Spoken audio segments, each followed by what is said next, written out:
મહેમાન કેમ છો? જય શ્રી કૃષ્ણ. કેમ છો? સારું ને? કેમ તમારી વહુ નથી દેખાતી છે ને? ના વહુ નથી, હું તો છું ને. ઠંડુ લેશો કે ગરમ? ગરમ ચા પીશો કે કોફી? ચા બનાવો ને, ચા પીશે. એકલા દૂધની પીશો કે પાણીવાળી? એકલા દૂધની કરો ને. ગાયના દૂધની પીશો કે ભેંસના દૂધની? ગાયના દૂધની. આદુ નાખું કે સૂંઠ? આદુ નાખજો ને.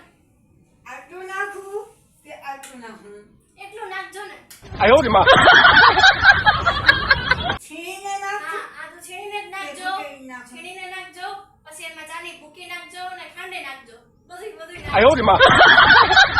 ખમીને નાખું કે આખે આખું? ખમણીને નાખો ને. ચા કાચમાં પીશો કે સ્ટીલ? 哎呦我的妈！ પીસ. કપમાં પીશો? 哎呦我的妈！ મારે ચા નથી પીવી, રહેવા દ્યો. મારે મોડું થાય છે, મારે જાવું છે. એમ હાલે તો પાછા આવ. 哎呦我的妈！